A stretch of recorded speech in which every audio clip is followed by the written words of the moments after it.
अस्सलाम वालेकुम जी, सुबह सवेरे पाकिस्तान में बहुत खुशामदीद। मैं हूँ शिफा यूसुफ ज़ई और मैं हूँ वैस मंगल वाला। मेरी तरफ से भी आप सबको अस्सलाम वालेकुम। खुदा का शुक्र है कि उसने हमें आज की सुबह देखना नसीब फरमाई।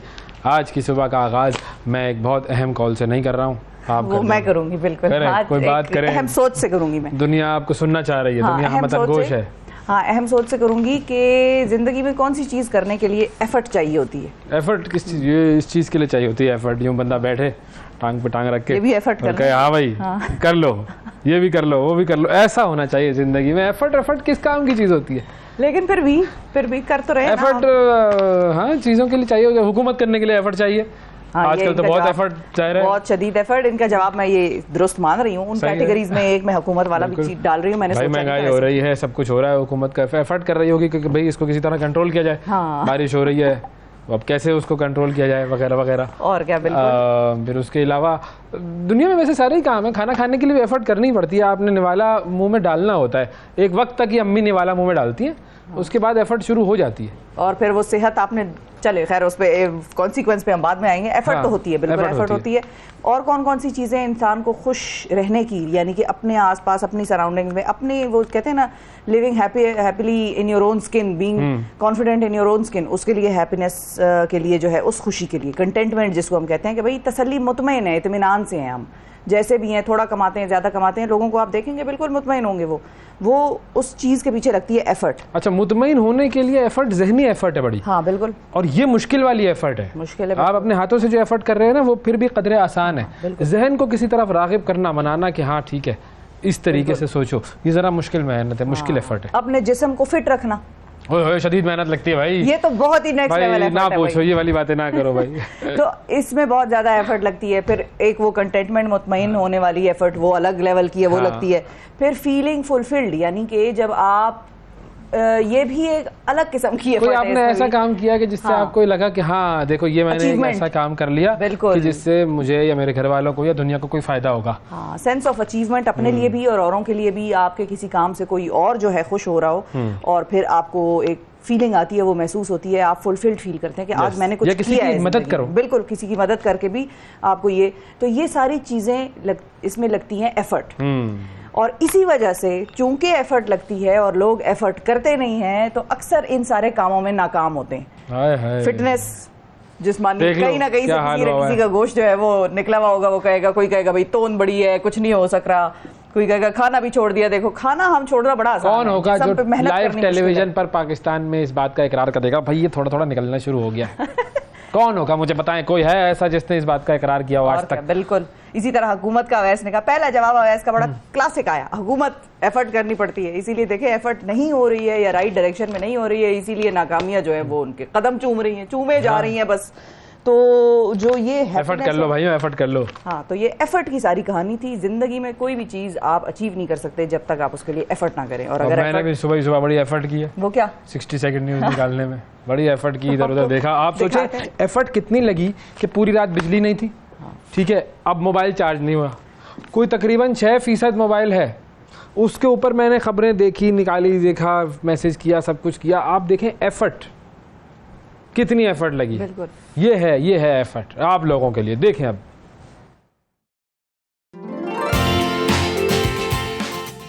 IMF ने बिजली के बिलों में रिलीफ का प्लान मुस्तरद कर दिया। हुकूमत बिजली चोरों और नादहिंदगान के खिलाफ भरपूर एक्शन लेगी, निगरान वजीर आज़म अनवारुल हक काकड़।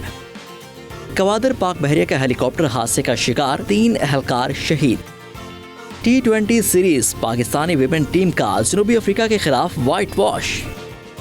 डॉलर की एक और ऊंची छलांग, ओपन मार्केट में 331 रुपए की बुलंद तरीन सतह पर। फ्रांस में अबाया पहनकर आने वाली तालिबात और असातिज़ा को घर भेज दिया गया। स्वीडन में मलून सलमान मोमिका की एक बार फिर कुरान पाक को जलाने की कोशिश। मुश्तइल लोगों ने मलूम को पकड़ने की कोशिश की, लेकिन वो पुलिस की हिसार में भाग खड़ा हुआ। कनाडा में शौदी हाउस में फायरिंग से 2 अफराद हलाक, 6 जख्मी।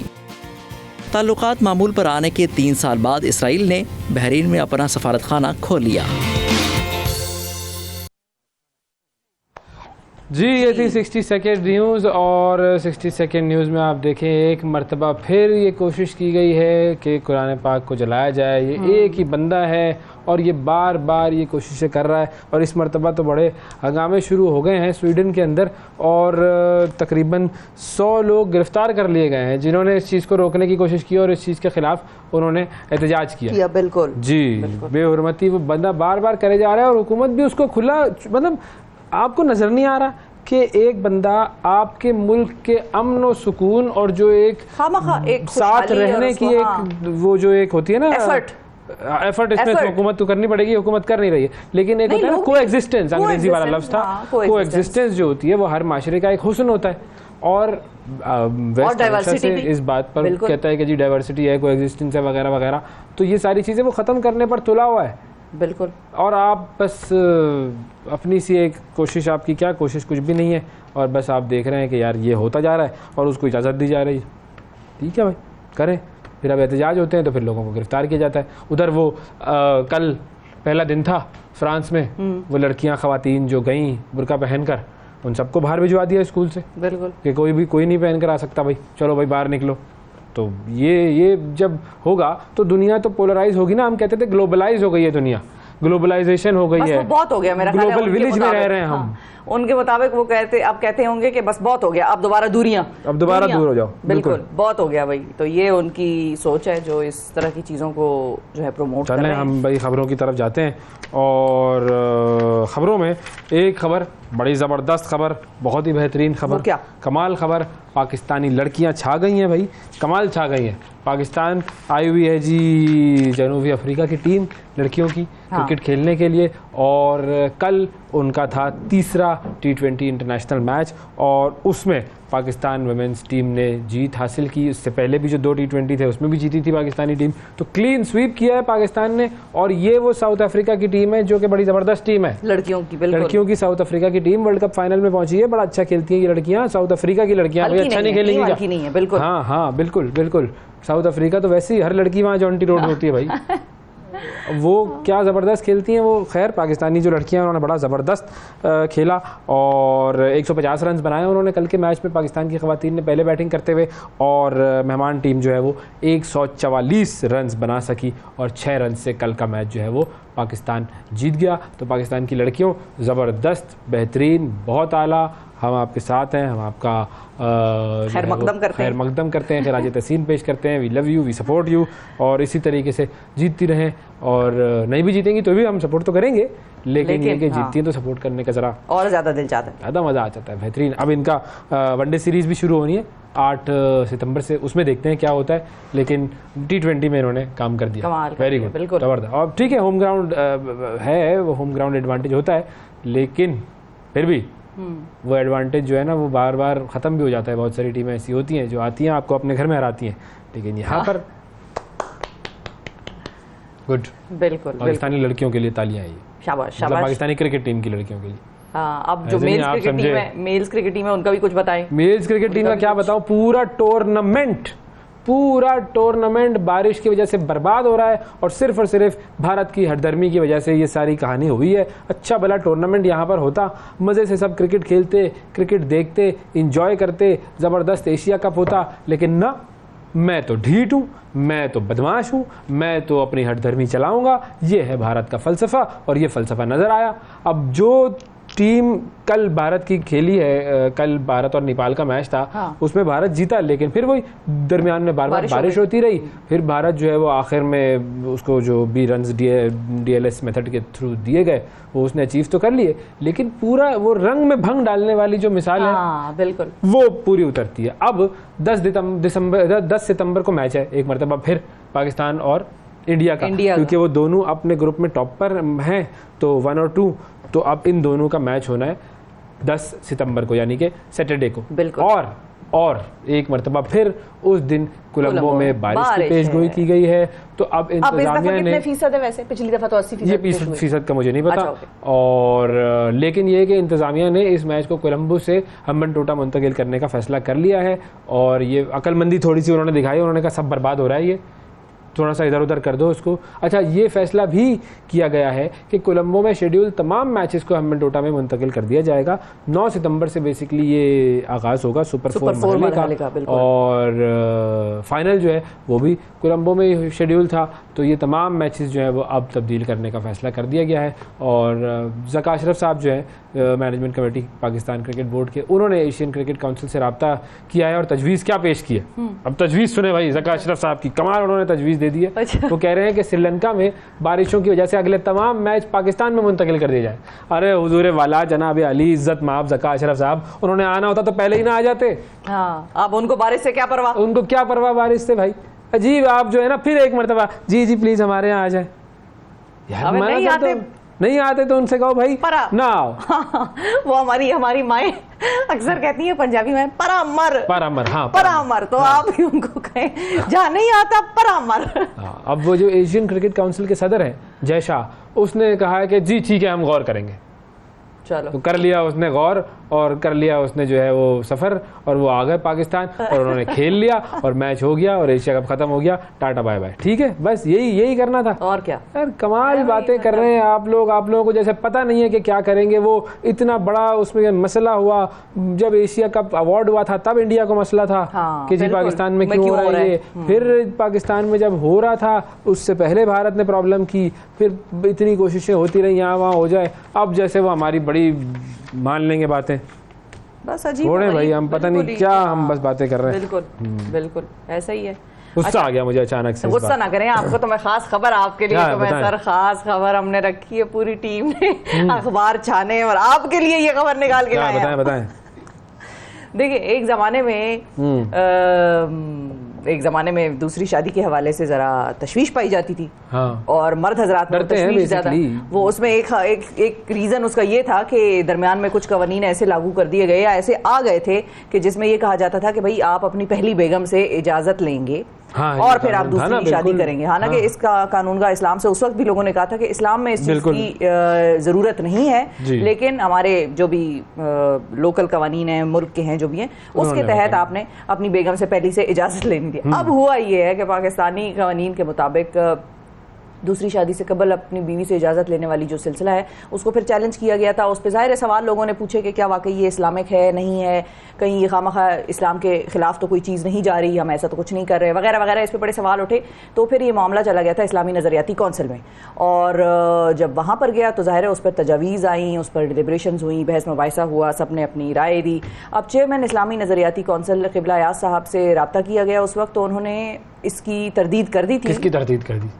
कि पहली बेगम से इजाज़त लेने वाला जो सिलसिला है वो बरकरार है अभी। वो नहीं वो बरकरार है जी, वो बरकरार है, वो बरकरार है। और कल खबरें आई, कल एक्चुअली हुआ ये, मैं वही आपको पूरा पसे मंजर दे रही थी कि वो खबरें ये आई कि टीवी पे टेंशन दे रही हैं मुझे, पसे मंजर नहीं दे रही हैं आप। हुआ ये है दरअसल कि कल एक खबर कहीं टीवी पे चली और उसकी स्क्रीनशॉट जो है वो लेकर लोगों ने सोशल मीडिया पे फैला दी। जब सोशल मीडिया पे वो फैली तो लोगों ने एक दूसरे को मुबारकबाद देनी शुरू कर दी, मर्द हजरात को देनी शुरू कर दी। उस खबर में ये लिखा हुआ था कि मर्द जो है उनको पहली बेगम से इजाज़त लेने की कोई ज़रूरत नहीं है। ये चीज़ जो है वो इस्लामी नज़रियाती कौंसिल का इस पर मौक़िफ़ आ गया है, ये वहाँ पर चैलेंज हो गई है, और इससे अब जो है कतई नज़र कि वो बेगम राज़ी है या नहीं है, मर्द दूसरी शादी कर सकता है। उसमें जो टिकर्स थे, मतलब आप मुझे ये बता रही हैं कि मैं खुश ना हूँ? नहीं, आप इस पे ज्यादा खुश ना हो। डिलीट कर दूं मैं वो जो फाइल मेरे पास आई हुई है, इमेज जो आया हुआ है। हाँ, इमेज डिलीट कर दे। इस खबर के मुतालिक पर चेयरमैन नजरियाती कौंसिल क़िबला याद साहब से रब्ता किया गया तो उन्होंने इसकी तरदीद कर दी और उन्होंने बताया कि माजी में मौलाना मोहम्मद खान शिरानी साहब जो हैं उनके दौर में ये तजवीज़ सामने आई थी, लेकिन इस पर बात आगे नहीं बढ़ी और उन्होंने सोशल मीडिया पर चलने शिरानी साहब अल्लाह पूछेगा आपको। अच्छा, फिर मैं खुद पूछवाऊंगा।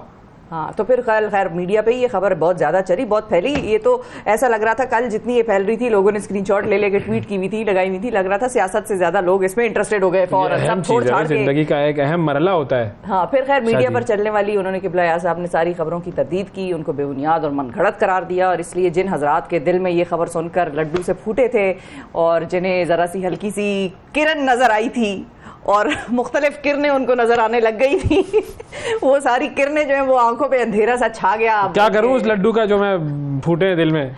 तो बस खा ले खुद ही, अब खा ले, मतलब फिर अब कर तो सकते हैं। देखिए, पहली बेगम को खिला दो, बेगम तुम खा लो, मना के करें।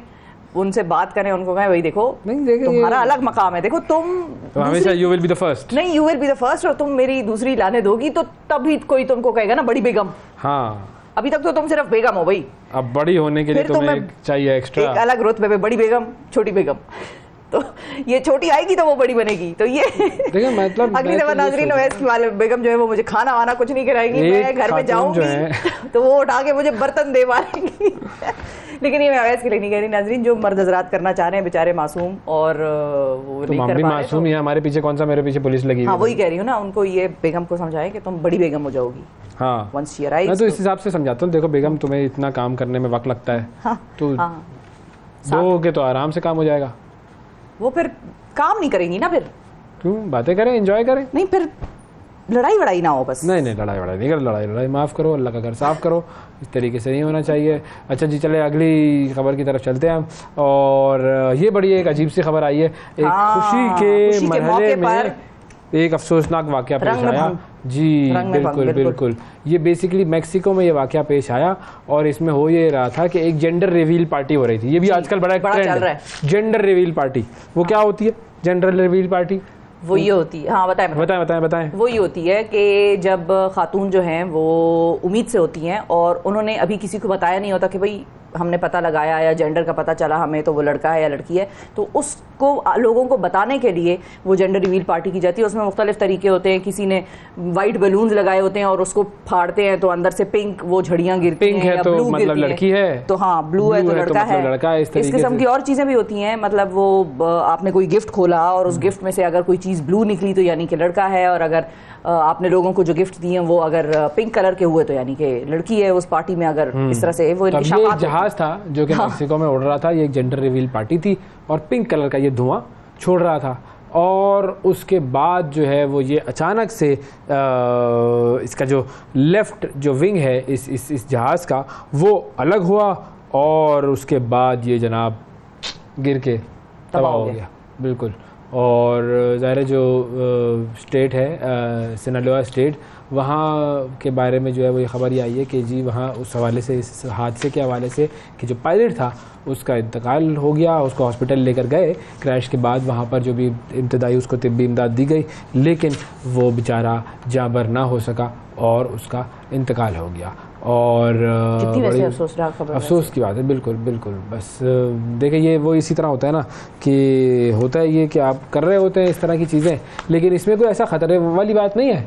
हाँ। लेकिन मामला सिर्फ इतना सा है कि वो एक्टिविटी है, बैड लक इसको कहेंगे, क्योंकि इतने सारे लोग जहाज़ों पर सफ़र करते हैं, जहाज़ उड़ाते हैं, चलाते हैं, तो उसमें है भाई ठीक है, हो जाता है, तो हो गई भाई गलती। अब उससे कोई ना कोई उस जहाज़ में कुछ होगा और कोई ना कोई उसके अंदर प्रॉब्लम हुई होगी, तो बस बिल्कुल वो कहते हैं लिखी हुई उसकी इस तरह से थी, बस चलो इसी तरह से अल्लाह ताला उसको भाई अब सुकून दे, लेकिन ये कि ये गड़बड़ हो गई। हाँ बिल्कुल। अब आपको मैं बताती हूँ एक और गड़बड़ जो होने लगी है, अगर वो उसके लिए सद्भाव ना किया गया तो वो भी मजीद गड़बड़ में मुब्तला हो सकता है। बरतानिया में एशियाई हॉर्नेट जो है उसकी तादाद, ये कौन है? बी मतलब वो जो हनी बी जिसको हम कहते हैं, हनी बी तो शहद की मक्खी होती है, ये जो एशियाई हॉर्नेट शहद की मक्खी कहते हैं भाई हम, चलो बस आप शहद की मक्खी समझ लेना। अच्छा। समझे आपके मैं शहद की मक्खी की खबर लेके आई हूँ। हाँ। ऐसा ही समझ ले। तो ये जो एशियाई हॉर्नेट है, इसका नाम है बेसिकली एशियाई हॉर्नेट है, ठीक है, एशियन हॉर्नेट जिसको ये लोग कह रहे हैं, इसकी तादाद जो है वो तेजी से बढ़ने लगी है। और हॉर्नेट जो है वो बड़े साइज का एक उड़ने वाला कीड़ा नुमा होता है, जो कि जिसपे कलर्स ऐसे होते हैं कि वो दूर से आपको देखने में लगेगा कि शायद वो शहद की मक्खी ही है, लेकिन वो कीड़ा जो है उसकी खुराक शहद की मक्खियां हैं। अच्छा। वो खाता शहद की मक्खियों को है, और इसे उर्दू में जंबूर। ये वो तो नहीं है हमारे यहाँ पीले पीले जो फिरते रहते हैं, जंबूरी जिसको कहते हैं, होता है जी, इससे बड़ा होता है, ये बड़ा होता है, और इसको भेड़ भी कहते हैं, ततैया भी कहते हैं, ये पता नहीं कौन सी जबान में कहते हैं, लेकिन भेड़ तो मैंने सुना हुआ है, बिल्कुल भेड़ सुना हुआ है। और हॉर्नेट जो है इसकी तेजी से बढ़ती आबादी की वजह से बरतानिया और यूरोप में शहद की मक्खियों का जो वजूद है वो खतरे में पड़ गया, क्योंकि ये उनको खाते हैं। तो जब बहुत ज्यादा ये तादाद में हो जाएंगे, ये सारों को खा लेंगे, तो फिर उनका क्या बचेगा पीछे। अच्छा, अब इस बरे आजम की जो बायोडाइवर्सिटी है वो मुतासिर हो सकती है, ये भी कहा जा रहा है। साइंसदानों का कहना यह है कि हॉर्नेट या ये जो भेड़ है, इसकी आबादी बढ़ने से 60% जानवर और पौधे ख़त्म हो सकते हैं। इस एक छोटी सी चीज़ के बढ़ने से, अब ये सिर्फ वो शहद की मक्खियों का मामला नहीं है, 60% जानवर और पौधे खत्म हो सकते हैं, ये साइंसदानों ने कहा है, क्योंकि जाहिर है हर चीज़ दुनिया में एक दूसरे से कनेक्टेड है, छोटी चीज़ को बड़ी चीज़ खाती है, फिर उससे बड़ी चीज़ उससे बड़ी चीज़ को खाती है, तो ये सारा सिलसिला होता है। और हॉर्नेट दुनिया भर में सालाना $380 अरब का नुकसान कर रहा है, और ये $380 अरब जी। ये हॉर्नेट तो है, हमारा तो बजट देखता हूँ मैं और फिर हॉर्नेट देखता हूँ, वही तो नुकसान कर रहा है। और ये नुकसान हर साल बढ़ रहा है क्योंकि उसकी तादाद बढ़ रही है, और शहद पैदा करने वाले जो फार्म्स हैं उनकी सनत को इससे शदीद नुकसान पहुंचने का खदशा है। बरतानिया के शोबा माहौलियात के मुताबिक हॉर्नेट से या भेड़ से इंसानी सेहत को कोई नुकसान नहीं पहुँचता, लेकिन जाहिर है वो जब इंसान की कंज्यूमेबल चीज़ों को नुकसान पहुँचाती है या उसकी पैदावार में रुकावट हायल करने की कोशिश करती है, तो फिर इवेंचुअली ये नुकसान इंसान तक पहुँचता है। और हॉर्नेट जनूब मशरकी एशिया से कार्गो के जरिए यूरोप पहुंचे हैं। कार्गो में कौन लेकर गया उनको भाई? बस जिस तरह मिसाल के तौर पे हमारी जो मंडियां होती हैं, सब्जी मंडी, हाँ। मिसाल के तौर पे वहां से करेटें आपने उठाई और आपने गाड़ी में रखी, तो अक्सर ऐसा होता है कि उसके साथ वो फ्रूट के साथ चिपकी हुई कोई मक्खियां मच्छर वच्छर जो हैं वो इस किस्म के कीड़े शीड़े वो आपकी गाड़ी में भी आ जाते हैं, आपको नजर आ रहा होता है। तो इसी तरह कहीं ट्रांसपोर्ट में ये जो चीज़ है ये यूरोप पहुंची है, ये वहाँ की थी नहीं, जहाँ उन्होंने अब अपनी अफजाइश नस्ल शुरू कर दी है, और ये अच्छा खासा उनके लिए खतरे की घंटियाँ जो हैं वो अब बच गई हैं, वो परेशान है। ये एक तरफ ये मामला हो रहा है कि इन्होंने शहद की मक्खियों को परेशान किया हुआ है। ऑस्ट्रेलिया में क्या हुआ है? क्या हुआ? खरगोश जो है, हम जब देखते हैं भाई कुदरत की बनाई हुई बड़ी खूबसूरत मासूम सा खरगोश होता है, अब इस मासूम से खरगोश ने ऑस्ट्रेलिया की हुकूमत को परेशान कर दिया है। बरतानिया के जो बाशिंदे थे बुनियादी तौर पर वो 1859 में 24 खरगोश लेकर आए थे ऑस्ट्रेलिया, यहाँ से ऑस्ट्रेलिया में खरगोशों की इब्तिदा हुई थी। अब खरगोशों की तादाद कितनी है? पाकिस्तान की आबादी कितनी है? 22 करोड़ 24 करोड़। खरगोशों की तादाद ऑस्ट्रेलिया में है 30 करोड़ जी, इतने खरगोश हैं। और ये खरगोश ऑस्ट्रेलिया के खेतों को उजाड़ रहे हैं, और कई मुकामी जो स्पीशीज़ हैं उनका वजूद खतरे में पड़ गया है। आबादी बड़ी तेज़ी से इनकी बढ़ती है, खरगोश बहुत पैदा होते हैं खरगोश, और बड़ी जल्दी भी इनकी रिप्रोडक्शन होती है। और ये ऑस्ट्रेलिया के तकरीबन 70% रकबे पर ये खरगोश फैल गए हैं। हर किस्म के पौधे खा जाते हैं, ज़रख़ेज़ ज़मीनें बंजर हो जाती हैं, मैदान बन जाती हैं, वहाँ रहने वाली जो मखलूक है वो भूख से मर जाती है। इनकी वजह से ऑस्ट्रेलिया को कितना नुकसान हो रहा है? हर साल $130 मिलियन। अब इनको ख़त्म करने की बड़ी कोशिशें कर रही है हुकूमत, कैसे? मैं लेकिन सोच रही नहीं, ये सारी कोशिशें भी नाकाम हो गई है। इनको एक्सपोर्ट करें तो क्या होगा इससे? मतलब किसी और ममालिक कोई हाँ ये है। फिर अब मेरी टीम ने, नाजरीन बोला, मैं यही चाह रही थी कि मेरी टीम बोले, वो कह रहे हैं दूसरों का सत्यानाश करेंगे। मैडम क्या कह रही हैं? सुबह सवेरे पाकिस्तान, सुबह सवेरे पाकिस्तान, सुबह सवेरे पाकिस्तान। ठीक है, वेलकम बैक सुबह सवेरे पाकिस्तान में एक मरतबा फिर खुश आमदीद। हमारे माशरे में बहुत सारे लोग ऐसे हैं जो कि ट्रांसजेंडर एजेंडा के आड़ में LGBT एजेंडा फैलाने की कोशिश कर रहे हैं। बार बार हमने इसके ऊपर आवाज़ उठाई है, बहुत सारे लोग इस पर आवाज़ उठाते रहे हैं। जब ये कवानीन पास हुए थे तब भी इस पर आवाज़ उठाई गई थी, लेकिन फिर किसी की ना सुनी गई। बहरहाल ये मामला शरीयत कोर्ट में गया, और अब एक और इंकिशाफ हुआ है। वो इंकिशाफ ये है कि पाकिस्तान की सरकारी यूनिवर्सिटीज़ जो सिर्फ ख़वातीन के लिए बनी हैं, वहाँ पर सेल्फ परसीव्ड आइडेंटिटी के तहत वो लोग जो कि मर्द होते हैं, अगर वो कहें कि हाँ जी मैं आज से औरत हूँ और नादरा से उसका कार्ड बनवा लें, तो वो जाकर उन ख़वातीन की यूनिवर्सिटीज़ में एडमिशन ले सकते हैं। इससे ज़्यादा शर्म की बात क्या होगी कि हमारी गवर्नमेंट यूनिवर्सिटीज़ इस एजेंडा को प्रमोट कर रही हैं, और इसका सबूत हम आपको देते हैं। हम इसमें कोई अपनी तरफ से चीज़ नहीं लेकर आए जी। ये मेरे सामने विमेन यूनिवर्सिटी मुल्तान का ब्रोशर है, विमेन यूनिवर्सिटी मुल्तान, उसका ब्रोशर दिखाते ज़रा स्क्रीन के ऊपर। वहाँ पर देखें लिखा हुआ क्या है। वुमेन यूनिवर्सिटी मुल्तान के important instructions: all admissions are open for only female candidates, only those transgender females who are naturally self perceived अगर आप हैं और नादरा रजिस्टर्ड और duly declared by medical board, तो आप एलिजिबल हैं इसमें एडमिशन के लिए अप्लाई करने के लिए। दूसरा ये है सर्कुलर रावलपिंडी विमेन यूनिवर्सिटी का। इसमें क्या लिखा हुआ है? The candidates who are registered under self perceived identity as female of the transgender person acts can also apply for admission. यानी कि मैं अपने आप को आज एक लड़की डिक्लेयर करूं, एक फ़ीमेल डिक्लेयर करूं, और उसके बाद रावलपिंडी की इस विमेन यूनिवर्सिटी में जाऊं और वहां जाकर एडमिशन ले लूं, और उसके बाद मैं जो चाहूं करूं, कोई रोकने वाला नहीं होगा। आपके पास भी कोई है ऐसे ब्रोशर्स? ये क्या ब्रोशर्स नहीं है, ये मतलब वो फॉर्म्स है, एडमिशन फॉर्म्स है, जिसमें कि पर्सनल इंफॉर्मेशन का जो कॉलम होता है उसमें ज़ाहिर है। कौन सी यूनिवर्सिटी है ये है university of home economics Lahore. Lahore ji. और ये उसका ब्रोशर है, आप ज़ाहिर फिल करेंगे। फिर जेंडर की बारी जब आती है तो जेंडर वहाँ पर लिखा हुआ है, फिर यहाँ पर है या फीमेल है आप टिक करें उसको, या ट्रांसजेंडर को टिक करें, registered with NADRA as female. सही है। अब मैंने अपने आप को नादरा से सिर्फ रजिस्टर करवाना है एज फीमेल। ये हम सब जानते हैं कि पूरी जो ट्रांसजेंडर कम्युनिटी है वो इस पर बज़िद है कि हमारा मेडिकल टेस्ट किसी मेडिकल टेस्ट के ये काम कर लिया जाए। वो जो कानून पास हुआ है हमारी नेशनल असेंबली से, उसमें भी शुरू में, जब आपको याद हो तो हमने अपने प्रोग्राम में भी इस चीज़ को उठाया था कि शुरू में ये सारी, इनको ये बात समझ में नहीं आई थी कि भाई उसमें मेडिकल टेस्ट की रिक्वायरमेंट क्यों है। एक डॉक्टर क्यों डिक्लेयर करता है जब कोई बच्चा पैदा होता है, बॉय गर्ल, और जो है या कंफ्यूजन है जो भी है, तो वो डॉक्टर ही बताता है। जब ये सवाल हमने उनसे उठाए थे तो उन्होंने कहा नहीं, इसमें तो ऐसा कुछ नहीं है, ये तो आप जाकर खुद ही बता देंगे, या खुद ही वो बच्चा या लड़का लड़की या जो भी है ट्रांसजेंडर है वो जाकर बताएगा कि भाई मेरा रुझान मर्दों की तरफ ज़्यादा है तो मैं खुद को मर्द समझता हूँ और इस पर कोई बोर्ड बैठने की या बिठाने की ज़रूरत नहीं है। इस तरह की कोई इसमें रिक्वायरमेंट नहीं है। फिर बाद में इसको चैलेंज किया गया। अब ये शरीयत कोर्ट में मामला जो है वो, शरीयत कोर्ट वालों ने इसको गैर इस्लामी और कलअदम भी करार दिया, लेकिन ये यूनिवर्सिटीज कर रही हैं। इस हवाले से बात करेंगे। बिल्कुल, मोहम्मद अली साहब हमारे साथ मौजूद हैं। राइचस रूट्स एक ग्रुप है स्टूडेंट्स का, और ये लोग इसके खिलाफ आवाज़ उठा रहे हैं सोशल मीडिया पर, तो इनसे बात करते हैं। और एक और बच्ची हमारे साथ कॉल पर है, मरियम उनका नाम है, और वो भी एक पाकिस्तान की सरकारी यूनिवर्सिटी में पढ़ती हैं, और उनको भी यही मसला सामने आ रहा है। अस्सलाम वालेकुम मरियम। वालेकुम अस्सलाम। जी मरियम, बताइए क्या इशू है?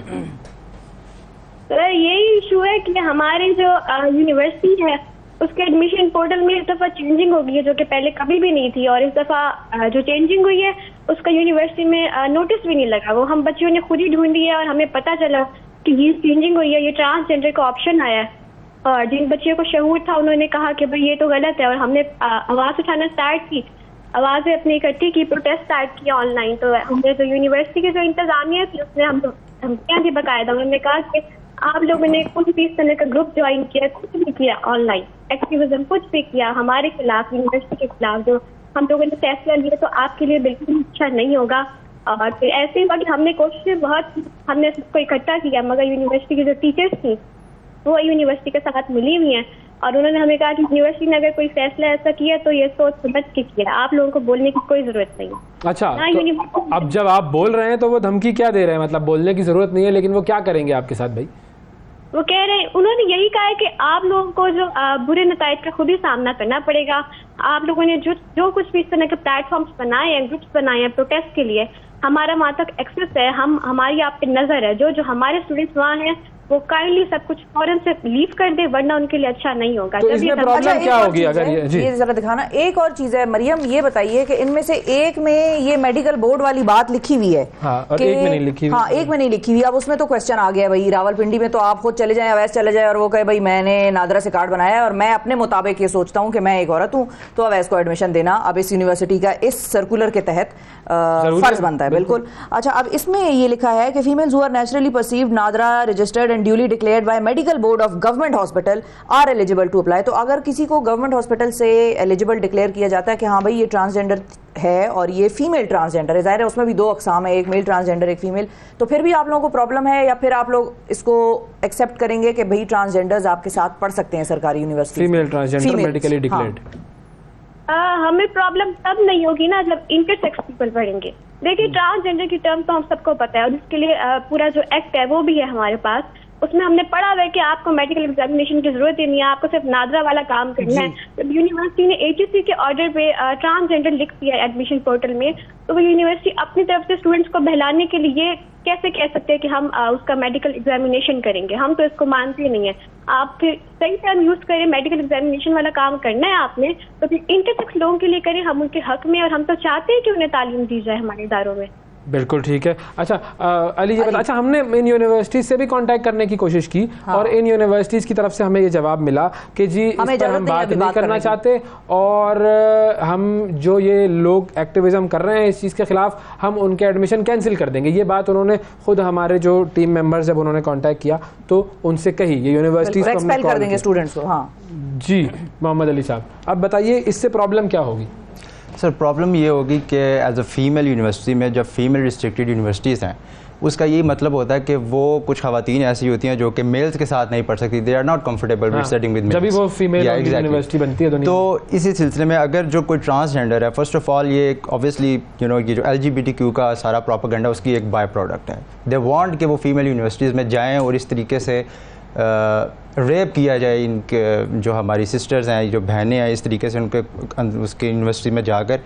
तो अगर एक ट्रांसजेंडर अगर कोई वो पर्सन है, अगर वो अपने आप को वीमेन डिक्लेयर कर रहा है but he is not actually women, वो बायोलॉजिकल मेल ही है, तो पर्पस नहीं रह जाता ना फिर उस यूनिवर्सिटी में जो वीमेन यूनिवर्सिटीज़ हैं उनका रिस्ट्रिक्टेड रहने का, क्योंकि बात तो स्टिल वहीं पर ही आ जाती है। आप लोगों के ग्रुप ने वैसे इन यूनिवर्सिटीज़ की इंतजामिया से, एडमिशन ऑफिसेज वगैरह से कोई बात करने की बिल्कुल उन्होंने कोई कांटेक्ट नहीं किया। वो कहते हैं कि भाई आप छोटे लोगों, मतलब आप यंग बच्चे हैं, उधर बड़े बड़े सीनियर प्रोफेसर्स और वो सारे बैठे हैं जो ये सारी पॉलिसीज वगैरह देख रहे हैं, वो कहेंगे आपको ज्यादा पता है हमसे। बिल्कुल एग्जैक्टली, ये बिल्कुल एग्जैक्ट उनके ये एग्जैक्टली अल्फाज उनके थे, ये इनको क्या पता, हमारी यूनिवर्सिटीज़ हैं, उन लोग बड़े हैं, एडमिनिस्ट्रेशन है, उन्होंने कोई सोच समझ के डिसीजन लिया होगा। आप यकीन करें ये जितनी ये बच्ची हैं ये सारी ये डिप्रेशन में है इस वक्त, बिकॉज वो कहती हैं कि हम जब कांटेक्ट करते हैं अपनी फैसिलिटी से, एडमिनिस्ट्रेशन से, एक तो वो हमारे साथ बात ही नहीं करते फर्स्ट ऑफ ऑल, सेकेंडली कि वो आगे से आपको प्रेशराइज करते हैं, थ्रेट करते हैं इससे रिलेटेड। वो बेचारी क्या करें, वो जाके घर पेरेंट्स से बात करेंगी, पेरेंट्स आगे से उनको ऑर्डर आते हैं कि नहीं जो है इस मसले में नहीं पढ़ना, ये पॉलिटिकल इश्यूज़ हो जाते हैं, वो उल्टा सेपरेट डरते हैं। तो उन बच्चियों का क्या कसूर है कि वो दूसरे एंड पे हमारे साथ बात भी नहीं करते इस सिलसिले में, और हमारे पेरेंट्स की तरफ से सपोर्ट भी नहीं। स्टूडेंट्स हैं जो इस चीज़ के खिलाफ, काफ़ी स्टूडेंट हैं इस वक्त। तो ऐसे जो अभी जो रिसेंटली हमने जो हैशटैग, बेसिकली हमारा पर्पज़ ये था कि इसको हम ट्रेंड पर लेके जाएं, और भी कुछ एक दो ऑर्गेनाइजेशन ने इसके ऊपर आवाज़ उठाई, हमने उनको कॉन्टैक्ट किया था।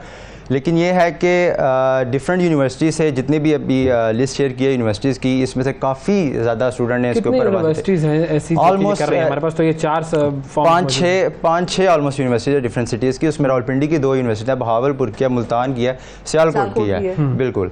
तो जब हमने बेसिकली इसको जब सोशली हमने अवेयर करना था कि लोग जिनको नहीं भी पता एटलीस्ट वो इसके ऊपर आवाज़ उठाएं, बिकॉज दिस इज़ नॉट, ये कोई छोटा मसला नहीं है, क्योंकि जब भी कोई यूनिवर्सिटी में एटलीस्ट कोई चेंजिंग होती है, छोटी सी भी चेंजिंग होती है, नोटिस बोर्ड पे आ जाती है।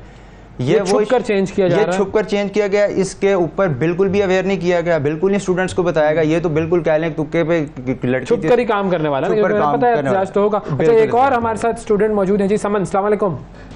वालेकुम अस्सलाम जी समन, बताइए जी आपकी यूनिवर्सिटी में क्या हो रहा है?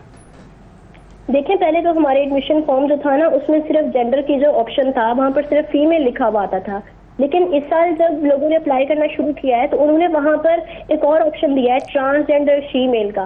तो हमें ही पता चला, तो हमने इससे बहुत आवाज़ उठाई, यूनिवर्सिटी वालों से भी रब्ता किया, सेम वही रिस्पॉन्स है जैसे कि अली ने बताया है कि उल्टा वो हमारा साथ देने के बजाय हमें ही धमकियां देना शुरू हो गए। और फिर जब हमने सारा प्रोटेस्ट वगैरह किया तो उन्होंने बस इतना सा नोटिफिकेशन दिया हमें कि हम सिर्फ उन ट्रांसजेंडर्स को एडमिशन दें कि जो मेडिकल बोर्ड से उनका सर्टिफिकेट होगा। सही है। तो फिर इसमें भी अब मसला है कोई आप लोगों को, या ये आप लोगों को एक्सेप्टेबल है चीज? नहीं, देखिए मेडिकल बोर्ड से सर्टिफिकेट आ भी जाए तो वो रहेंगे तो ट्रांसजेंडर ही ना। देखिए, ट्रांसजेंडर फीमेल असल में मर्द ही होता है, तो हम कैसे ना इसके खिलाफ आवाज उठाएं? नहीं, वो तो मेडिकल बोर्ड अगर उनको किसी को डिक्लेयर करेगा तो वो जाहिर है उसकी फिजिकल और मेंटल एग्जामिनेशन दोनों करेगा ना। तो उसमें अगर फिजिकली वो पता चल जाता है कि वो मतलब औरत नहीं है, वो दरमियान में है, या वो उसका जेंडर आइडेंटिफाई नहीं हो सकता, तो फिर तो वो आती है, मतलब आता है उस कैटेगरी में। तो फिर वो इंटरसेक्स का लफ्ज यूज करे ना। अगर वो इंटरसेक्स की बात कर रहे हैं तो इंटरसेक्स का लफ्ज यूज करेंगे। ट्रांसजेंडर तो बिल्कुल भी एक्सेप्टेबल नहीं है। ट्रांसजेंडर का तो लफ्ज ही जो है वो LGBT में आ जाता है, तो फिर तो मामला ही सारा जो है वो चला जाता है उस तरफ, और अब कोई भी मर्द ये कर सकता है। अच्छा, अब क्या यूनिवर्सिटीज़ में, आपकी यूनिवर्सिटी में, आप लोग तो चलें कह रहे हैं कि हम इसके खिलाफ बात कर रहे हैं, क्या ऐसे भी स्टूडेंट्स मौजूद हैं जो कि इसको सपोर्ट कर रहे हैं? देखिए, हर जगह ही ऐसे लोग होते हैं, मेजॉरिटी में आपको बताऊं इसके खिलाफ ही है, लेकिन कुछ ऐसे लोग भी होते हैं ना, जैसे अब देखें बच्चों के वालिदैन भी उन्हें सपोर्ट नहीं कर रहे हैं, वो कहते हैं अच्छा हो रहा है तो होने दो। तो इसी तरह से कुछ बच्चे भी हैं, लेकिन अगर आप मेजॉरिटी की बात करें तकरीबन 95%, 97% इसके खिलाफ ही हैं।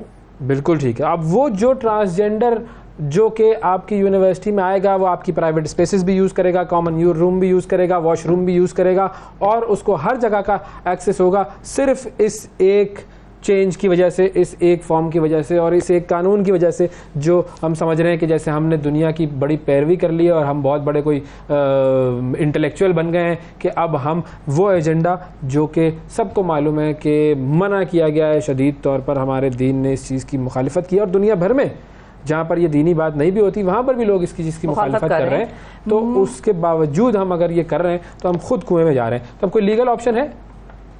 लीगल ऑप्शन ये है कि जो इस पर जो कोर्ट में जो यूथ क्लब वाले हैं और एक दो और ऑर्गेनाइजेशन है और जो सेनेटर मुश्ताक हैं स्पेशली, वो कर रहे हैं, इसके ऊपर काम कर रहे हैं। और आई होप सो कि इस जो लॉ है स्पेसिफिकली जो ट्रांसजेंडर बिल पास हुआ है, अब तो एक्चुअली उसी के ही अगेंस्ट है सारा, तो उसके ऊपर भी काम हो रहा है। एंड आई होप सो कि जब जितना ज़्यादा अवेयरनेस इसकी फैलेगी लोगों के अंदर, उतना ज़्यादा ये इफेक्टिव होगा, तब जाके ये लीगली भी तब ही ये चीज़ अप्रूव होगी, अदरवाइज इट वोंट वर्क। अच्छा, इस मसले का एक और चीज़ भी है। समन है हमारे साथ फ़ोन पे? अच्छा समन, मेरा आपसे ये सवाल है कि क्या हम यूनिवर्सिटी, देखिए बहुत सारी चीज़ें पाकिस्तान में या दुनिया में बहुत सारे लोगों को समझ आई नहीं होती, वो उस लॉ में बह के बस वो काम करना लग रहे होते हैं। मिसाल के तौर पे हुकूमत पाकिस्तान ने एक कानून बनाया, उन लोगों के लिए बनाया जो मार्जिनलाइज थे, जिनको तालीम नहीं मिल रही थी, लेकिन उसकी आड़ में जाहिर है अगर कोई और अपना एजेंडा लेके आ रहा है या वो उसको प्रमोट कर रहा है, तो हुकूमत पाकिस्तान का तो मेरा नहीं ख्याल कि जितने लोग उस वक्त ऐवान में बैठे थे या सेनेटर मुश्ताक हो गए और लोग हो गए, उनमें से किसी का भी उस किस्म का कोई एजेंडा हो सकता है हो भी, मैं नहीं इस चीज़ को डिसमिस करती, लेकिन ये है कि मैं उनको बेनिफिट ऑफ डाउट जरूर दूंगी कि हो सकता है किसी ने पढ़ा ना हो हमारे यहाँ कानून को पढ़ने। आप दुनिया में किसी पर्चे पर पढ़े बगैर साइन करती हैं? मैं तो नहीं करती, लेकिन मैं वैसे बता रही हूँ कि ये कौमी असेंबली में बैठे हुए और आप अपनी पूरी कौम को रिप्रेजेंट कर रहे हैं और आप कह रहे हैं मैंने पढ़े बगैर जो है अप्रूव कर दिया, तो इससे बड़ी जो है वो बेवकूफ़ाना बात हो नहीं सकती। लेकिन चले, लेकिन सवाल मेरा ये है कि यूनिवर्सिटीज में भी देखें बहुत सारी चीजें ऐसी होती हैं जो कि हमने करनी होती हैं, सिर्फ हमें पता नहीं होता कि वो कर रहे हैं, हम क्या कर रहे हैं। अब मिसाल के तौर पे मैंने वर्ड यूज किया ट्रांस आपसे पिछले सवाल में, और आपने कहा उसको फिर हम इंटरसेक्स कहेंगे ना, तो मैंने भी जबान ज़द-ए-आम जो एक लफ्ज़ है वो इंटरसेक्स नहीं है, वो ट्रांस है, तो मैंने भी वो ट्रांसजेंडर इस्तेमाल किया। हालांकि मेरी अंडरस्टैंडिंग है कि इंटरसेक्स और ट्रांसजेंडर में दोनों में फ़र्क है, वो LGBT और वो सारा सिलसिला, लेकिन मैं भी कह गई बगैर शायद सोचे या बगैर वो बस जज्बात में आके या जो भी अपने फ्लो में। तो क्या आप इस चीज़ को जहन में रखती हैं कि हो सकता है यूनिवर्सिटी वालों ने भी इंटरसेक्स लिखना था और ट्रांस कर दिया, या हो सकता है उनको इन दोनों में फ़र्क ना पता हो? बड़े भाई यूनिवर्सिटी के इंटेलेक्चुअल लोग हैं जिनको फ़र्क ही नहीं पता, और यूनिवर्सिटियों के वो हेड बने हुए सर। फिर होता है ना सर, होता है, कैपेसिटी के इश्यूज तो हैं इसमें। चले, नहीं बेनिफिट ऑफ डाउट देना चाहिए हर एक को, लेकिन भाई माशाल्लाह, भाई माशाल्लाह। आप बताएं समन। लेकिन देखिए ना, चले ठीक है, हम ये मान लेते हैं उन्हें नहीं पता था कि जो ट्रांसजेंडर हैं वो इंटरसेक्स नहीं है, तो अब तो पता चल गया है ना। 2018 के बाद से कितना 2018 एक्ट पर बात हो रही है, तो ऐसा तो पॉसिबल ही नहीं है किसी को पता ना हो। पहले नहीं पता था तो अब पता चल गया, अब पता चला कि बच्चे आवाज उठा रहे हैं, वो हम तक आ रहे हैं, तो पता चल गया, तो फिर अब उसके खिलाफ बोल ले। हाँ, रेक्टिफाई करना फिर जरूरी है। तो आपको एडमिशन कैंसिलेशन की भी कोई धमकियां मिली हैं? ये कहा गया है कि भाई जो स्टूडेंट ऐसा कर रहे हैं उन्हें हम देखेंगे और किसी और ने उनका साथ नहीं देना, ये तो है ही अमन के खिलाफ यहाँ पर फसाद फैलाने के लिए। तो एक तरह की धमकी मिली है कि भाई।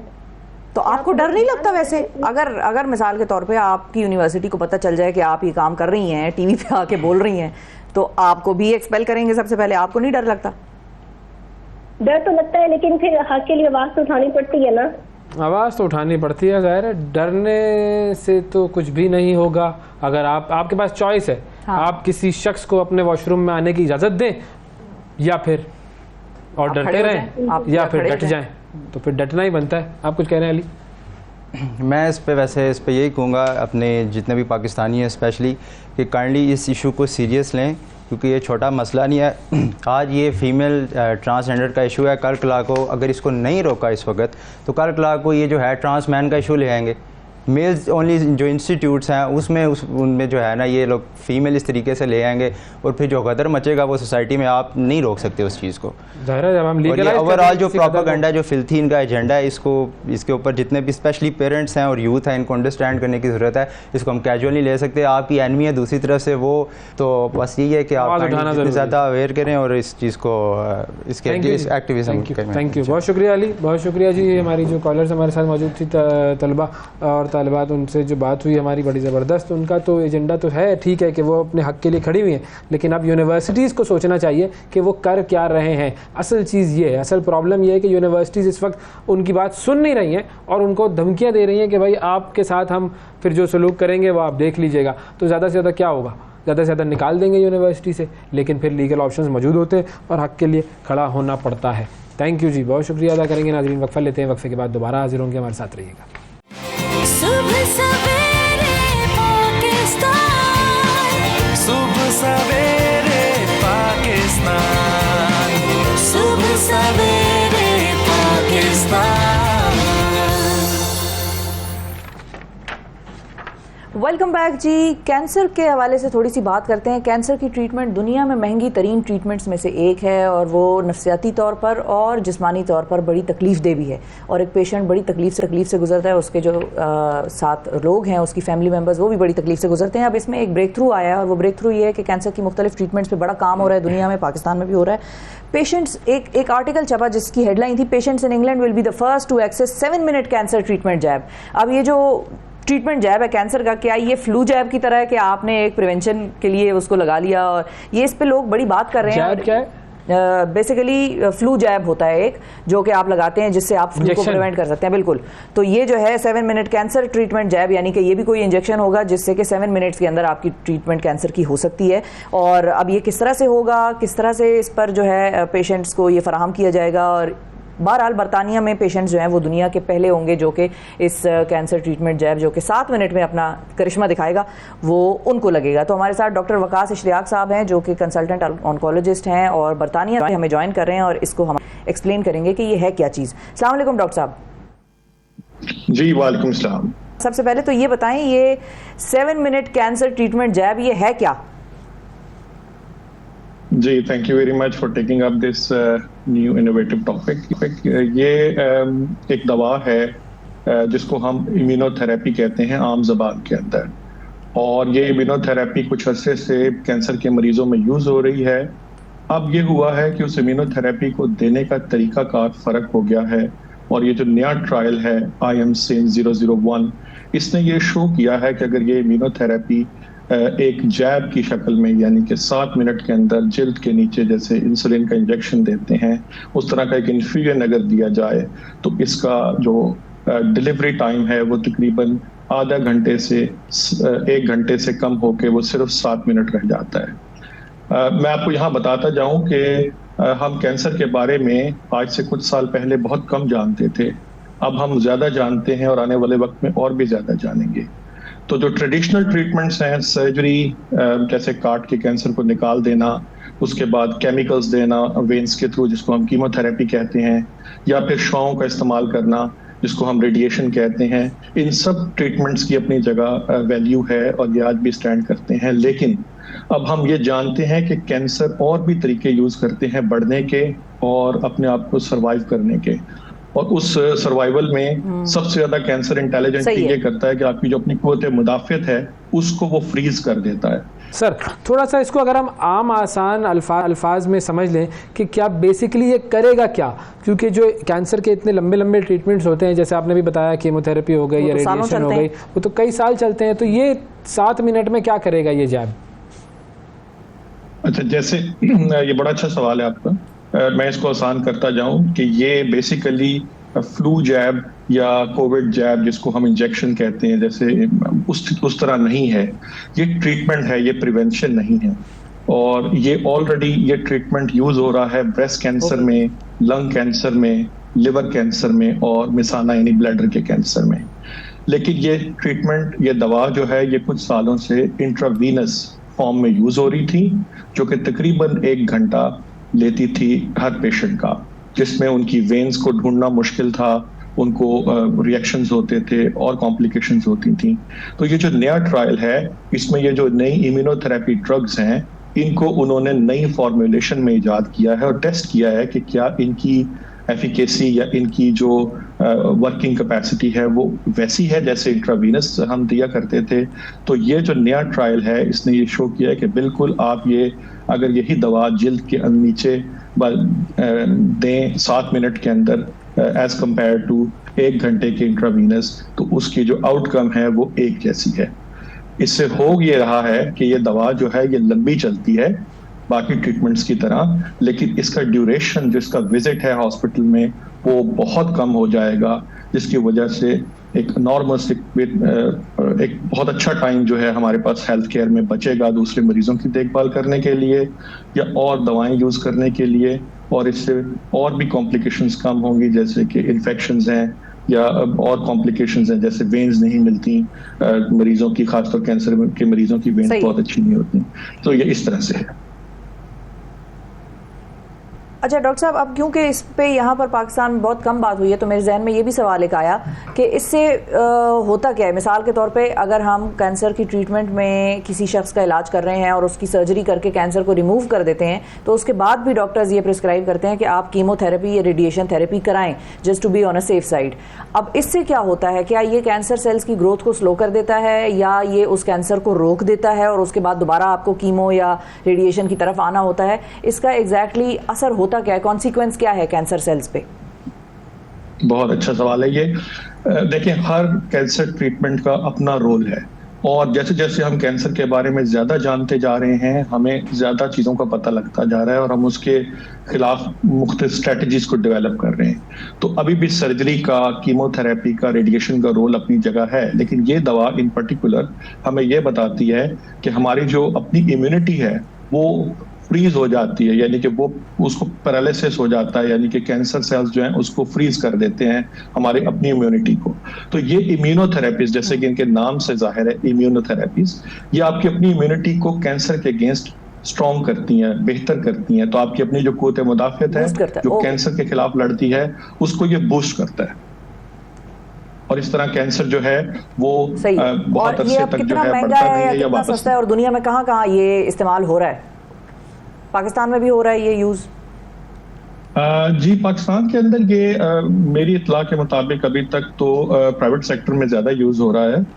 बरतानिया में ये दवा जो है वो सबको ही अवेलेबल है। यहाँ एक फंड है, उसको कहते हैं कैंसर ड्रग फंड, या उसको ब्लू टेक भी आजकल उसका नाम है। वो एक स्पेशल ऑथराइजेशन है फंडिंग की, लेकिन जो लोग इस क्राइटेरिया पे पूरे उतरते हैं कि उनकी बीमारी के हवाले से अगर उनको ये दवा दी जा सकती है, तो उन सब लोगों के लिए ये एक जैसी दवा अवेलेबल है। ये महंगे इंजेक्शन हैं, ये महंगी दवाई है, और ये जो है इसकी जो कॉस्टिंग है, जहाँ NHS के अंदर जो कंपनीज जो हैं वो निगोशिएट करती हैं, वो काफी रिबेटेड रेट्स होते हैं, वो ये लोग डिस्क्लोज नहीं करते, लेकिन ये दवा पाकिस्तान के अंदर जो है वो काफी महंगी और प्राइवेट सेक्टर में अवेलेबल है। बिल्कुल सही है, बहुत शुक्रिया अदा करेंगे। डॉक्टर वकास इश्तियाक मौजूद थे, ऑन्कोलॉजिस्ट हैं और कंसल्टेंट क्लिनिकल ऑन्कोलॉजिस्ट हैं, और बरतानिया से हमें 7 मिनट कैंसर ट्रीटमेंट जैब के हवाले से आगाह कर रहे थे। एक वक्फे की तरफ हमें बढ़ना है, वक्फे के बाद आपसे दोबारा मिलेंगे। Stay with us. सुबह सवेरे पाकिस्तान, सुबह सवेरे पाकिस्तान, सुबह सवेरे पाकिस्तान। Welcome back. सुबह सवेरे पाकिस्तान में एक मरतबा फिर खुश आमदीद। अब आपकी मुलाकात करवा रहे हैं पाकिस्तान के एक बड़े ज़बरदस्त नामवर यंग एक्टर म्यूजिशियन से, और ये वो शख्सियत हैं कि जो कि हमारे स्टूडियो में आकर यलगार मचा देंगे, और फिर हम इन्हें किसी परिजात की तरह ढूंढते रहेंगे, सोचते रहेंगे कि ये बंदा क्या करके क्या चला गया। हमारे साथ मौजूद हैं अहमद तहा गनी साहब। अस्सलाम वालेकुम। वालेकुम अस्सलाम। कैसे हैं आप? बिल्कुल ठीक, thank you so much. Pakistan की नामवर अदाकारा, होस्टिंग भी अदाकारी होती है, हमारे साथ मौजूद है। बिल्कुल, इनको कौन नहीं जानता जी, पर thank you so much for having me on your show. After long time आपसे हमारे म्यूजिक के सेशंस लगे, और अब आजकल क्या हो रहा है? So आजकल I'm doing the same thing that I was doing a little while ago. I'm pursuing my acting career. I am working towards making more music. मुझे लगा आप कहने लगे I'm working towards making more money. ये तो it's understood. It obviously that goes without saying. बिल्कुल. I do involve myself in little business adventures, endeavors right there. जब भी टाइम मिल जाए, बट मोर और less I am just primarily focusing on acting and music. जी, जबरदस्त। ये जो आपने अपने एक ये क्या है, ये कौन सा जानवर है ये? This is a lion. जबरदस्त। जी जी, बट इसकी कोई पॉलिटिकल अच्छा, एफिलिएशन मैं भी नहीं यही है क्योंकि मुझे पता बताना है चाह एज रहे अ जर्नलिस्ट जो है ना, आप लोगों की हमेशा एक नज़र होती है किसी न किसी पॉलिटिकल एंगल पे, तो no this is just a line and it doesn't represent anybody. हम असल में ब्रेक से पहले अब ये बात कर रहे थे कि हम अपने मुल्क के साथ बहुत कुछ ऐसा कर रहे हैं और फिर उसके बाद हम सोचते हैं कि हमारे हालात सही क्यों नहीं हो रहे। हमारा अपना जो किरदार है हमारे मुल्क के लिए वो बड़ा अजीब सा हो गया है। देखिए, मेरा ये मानना है कि चेंज इज़ नेवर एक्सट्रिंसिक। ये कोई ऐसी चीज़ नहीं होती है जो आपके ऊपर अगर मुसल्लत कर दी जाए तो ये आएगी। अगर आपने एक्चुअली में चेंज होना है या अपने आप को चेंज करना है या आप चेंज देखना चाहते हैं तो वो अंदर से आती है। सो फॉर एग्जांपल मैं देखता हूँ कि हमारा सबसे बड़ा प्रॉब्लम हमारी कंट्री में लिटरिंग का है, which is something that it's a very big pet peeve for me। मुझे बहुत बुरा लगता है जब भी मैं किसी को लिटर करते हुए देखता हूँ। तो मैं यही सोचता हूँ कि क्या अगर आप अपने घर में होंगे तो क्या आप कोई चीज़ इस्तेमाल करने के बाद इसी तरह फेंकेंगे? कमरे में ऐसे ही फेंक देंगे? तो ऐसा तो नहीं होना चाहिए।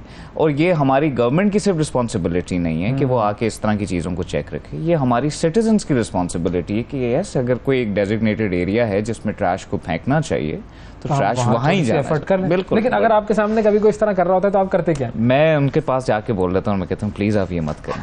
और बहुत दफ़ा लोगों ने मुझसे ये भी कहा कि क्यों आपको क्या मसला कौन होते हैं ये? तो मुझे ये होता है कि देखें, मैं जो भी हूँ, मेरी जगह है ये, मेरा मुल्क है ये, आप इसको गंदा मत करें। आपका भी उतना ही है जितना है, तो ये आपका भी उतना ही घर है जितना मेरा है, तो प्लीज हम मिलकर अपने घर को साफ रखने की कोशिश करते हैं। लेकिन ज्यादातर लोग तो वो ये कहते हैं यार ये आप किताबी बातें हमारे सामने। मैं आपको बताऊं, इससे हमारा जो इंप्रेशन जा रहा होता है, जो लोग बाहर से आते हैं। एक छोटे से बच्चे से मेरी मुलाकात हुई, मुझे नहीं पता पहले प्रोग्राम में मैंने ये बात की है ये नहीं, उसने अपनी माँ से पूछा, मैं उसके सामने खड़ी हुई थी और लोग ज़ाहिर है उन्होंने पाकिस्तान में फिर रहा था, सड़कें देख रहा था, कचरा है, रैपर्स हैं, प्लास्टिक की बोतलें, तो उसने अपनी माँ से पूछा कि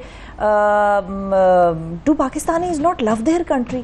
तो अब हमें समझ नहीं आई वो क्या पूछना चाह रहा है, तो उसने अपनी माँ ने कहा no they love their country. तो कहता है फिर why are they making a mess around themselves, why are they littering?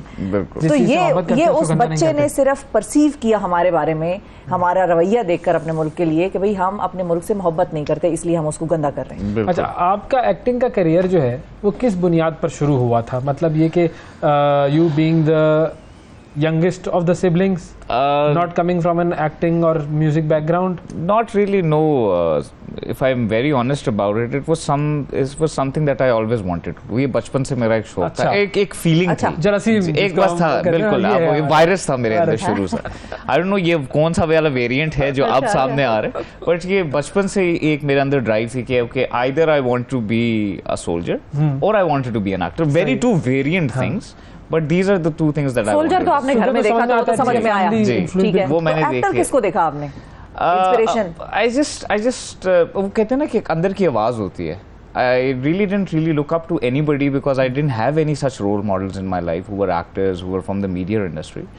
But it always fascinated me, you know, like how you can be a completely different person और आपको you know like अच्छा सा तैयार होकर लोगों के सामने present होकर जाना है और बात करनी है and you know try to convince them that you are not yourself.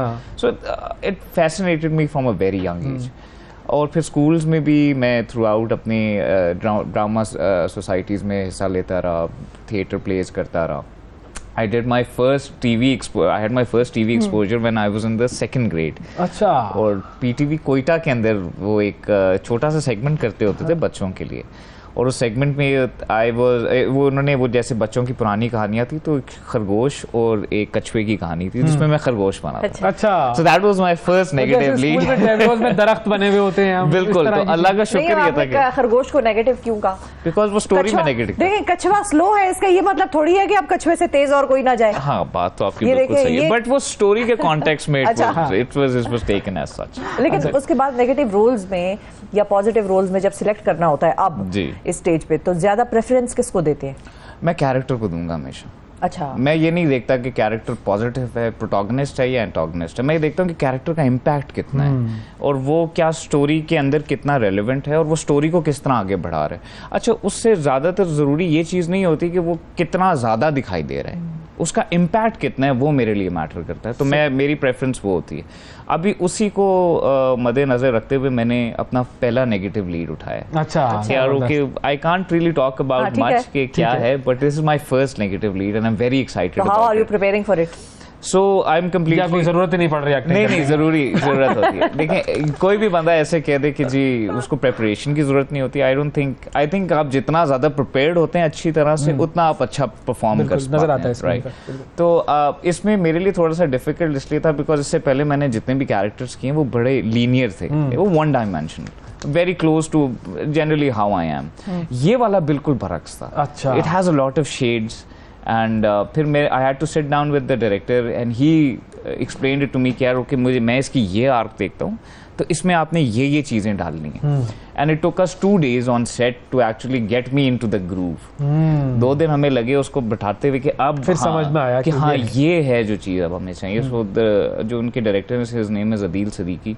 I've done work with him before, but this time around मैं ये गारंटी से कह सकता हूँ इस तरह कैरेक्टर किसी ने मुझे करते हुए नहीं देखा। जबरदस्त। तो फिर हम देखेंगे स्क्रीन पर एक बहुत ही handsome, good looking, dashing villain को। क्योंकि ये अंग्रेजी फिल्मों को जब हम देखते हैं हमें लगता है देखो विलन कितना खुश शक्ल लगता है और वो एक आम इंसान लगता है, लेकिन वो विलन हो सकता है। बिल्कुल, हम उसको जो है ना वो कैरिकेचर सा बना देते हैं हमारे। बिल्कुल, और इस कैरेक्टर की स्पेशलिटी ये है कि ये by the looks of things is very innocent, but ये इनोसेंट है अंदर से मीसना है ये। बिल्कुल।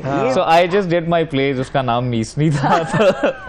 बिल्कुल। तो उसी तरह से उसी से कोई इंस्पिरेशन है इसकी भी कैरेक्टर की, not like the story itself, the story is completely different, but the character itself is like this, it has a different shade all together. अच्छा, अपने आप को अगर आप कंपेयर करें या एनालाइज करें तो आपको क्या लगता है कि आपकी इंस्पिरेशन एक्टिंग में कौन है? किसको आप देख के कहते हैं कि देखो यार ये है एक्टर जिसने कमाल कर दिया है? बस पाकिस्तान में तो मैं कहूँगा लेट मोइन अख्तर खान साहब, he is my favourite actor. उनसे मुझे नहीं लगता in terms of you know variation जितनी वेरिएशन है, जिस तरह वो अपने आप को किसी भी कैरेक्टर के अंदर ढाल लेते without any you know effort in it, is just so effortless and he was so effortless in all of his work। अगर आप जो जितना भी उनका काम देख लें तो आई थिंक उनसे ज़्यादा बेहतर टैलेंट आया नहीं। और बाहर में एल पचिनो है, जो all the greats, Al Pacino, Robert De Nero.